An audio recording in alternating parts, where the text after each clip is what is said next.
नमस्कार दोस्तों, आप सभी का बहुत बहुत स्वागत है PS classes by Prashant Singh YouTube channel में। जैसा कि आप जानते हैं, सबसे विश्वसनीय और प्रमाणिक सूचना लेकर के आपका अपना पीएस क्लासेस प्रयागराज से उपस्थित होता है। तो इस समय की बहुत बड़ी अपडेट निकल करके आ रही है। बिग ब्रेकिंग न्यूज, शिक्षा सेवा चयन आयोग ने मार्च तक के रिक्त पदों का मांगा है ब्यौरा। नई टीजीटी पीएचटी पीआरटी भर्ती तैयारी शुरू हो चुकी है। तो जो भी बड़ी अपडेट आ रही है आप तक पहुंचाने की कोशिश की जा रही है। तो प्यारे साथियों, अगर अभी तक भी आपने चैनल को सब्सक्राइब नहीं किया तुरंत कर लीजिएगा और अपने ही जैसे प्यारे भाई बहनों तक लाइक शेयर कर दीजिएगा। बताते चले दोस्तों कि उत्तर प्रदेश शिक्षा सेवा चयन आयोग ने कमर कस ली है। नई टीजीटी पीजीटी पीआरटी और असिस्टेंट प्रोफेसर और अन्य भर्तियों को कराने के लिए शिक्षा सेवा चयन आयोग ने मार्च तक के रिक्त पदों का मांगा है ब्यौरा। और इसी के साथ साथ पुरानी यूपी टीजीटी पीजीटी 41 और 63 पदों पर परीक्षा को लेकर के तैयारियां तेज कर दिया है। बताते चले दोस्तों कि आप देख सकते हैं, शिक्षा सेवा चयन आयोग ने मार्च तक के रिक्त पदों का मांगा है ब्यौरा। निदेशकों की बैठक में अर्हता व सेवा नियमावली का मुद्दा भी उठा है। यहां पर दोस्तों अगर बात करें, आयोग ने 1 सप्ताह के भीतर अधियाचन उपलब्ध कराने को कहा है। बताते चले दोस्तों कि उत्तर प्रदेश शिक्षा सेवा चयन आयोग ने प्राइमरी, माध्यमिक व उच्च शिक्षा के मार्च में 2025 तक रिक्त हो जा रहे पदों का ब्यौरा संबंधित विभागों से मांगा है। शनिवार को आयोग परिसर में निदेशकों की बैठक में अधियाचन 1 सप्ताह में उपलब्ध कराने को कहा गया। इस दौरान ऑनलाइन अधियाचन भेजने, संघ अर्हता व सेवा नियमावली के कारण भर्ती में आ रही बाधा को दूर करने पर भी विचार विमर्श किया गया।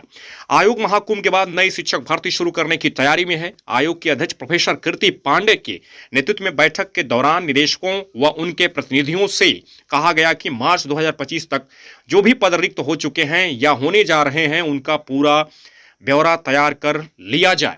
इसी के साथ दोस्तों साथ ही 1 सप्ताह में पोर्टल पर ऑनलाइन माध्यम से भेज दिया जाए। वहीं निदेशकों व उनके प्रतिनिधियों ने कहा कि आयोग के पोर्टल में संशोधन की जरूरत है, उसके बाद ही अधियाचन भेजे पाना संभव होगा।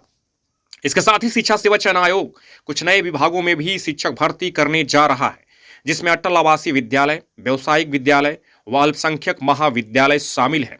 संबंधित विभागों में इन विद्यालयों व महाविद्यालय के शिक्षकों की सेवा नियमावली भी तैयार की है, जिन्हें मंजूरी के लिए शासन के पास भेजा गया है। शासन से मंजूरी के बाद ही विभाग रिक्त पदों का अधियाचन आयोग को भेज सकेंगे।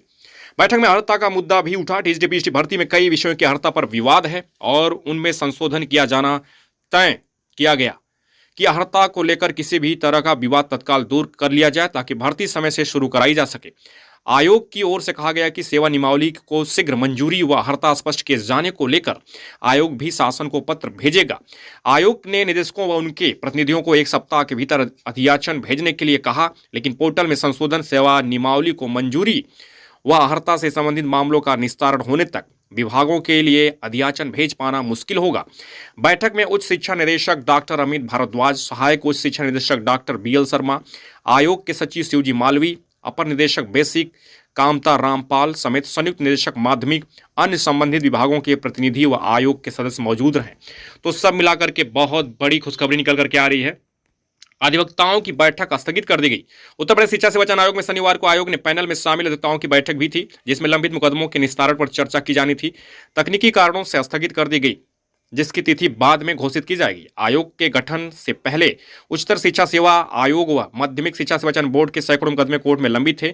आयोग में उच्चतर शिक्षा सेवा आयोग व चयन बोर्ड का विलय होने के बाद लंबित मुकदमों के निस्तारण की जिम्मेदारी अब आयोग के पास आ गई है।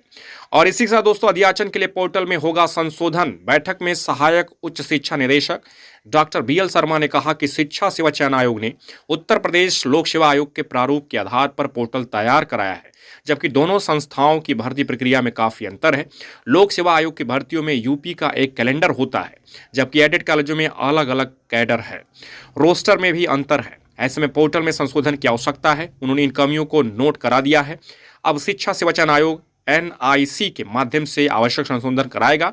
इसके बाद निदेशालय की ओर से आयोग को पोर्टल पर ऑनलाइन अधियाचन भेजा जाएगा। तो सब मिलाकर के आप देख सकते हैं, शिक्षा सेवा चयन आयोग ने मार्च तक के रिक्त पदों का मांगा है ब्यौरा और नई भर्तियों के लिए तैयारी शुरू हो गई है। तो नए साल में आपको नई भर्तियां देखने को मिलेगी और इसी के साथ साथ बहुप्रतीक्षित आपकी यूपी टीजीटी पीजीटी की जो परीक्षा है वो 4-5 अप्रैल और साथ ही 11-12 अप्रैल को कराने को लेकर भी तैयारियां तेज हैं। तो ये रही अब तक की बड़ी अपडेट। अगर आप चाहते हैं कोई बड़ी अपडेट आपसे मिस न होने पाए तो अगर अभी तक भी आपने चैनल को सब्सक्राइब नहीं किया तुरंत कर लीजिएगा और लाइक शेयर कर दीजिएगा। Thanks for watching my video.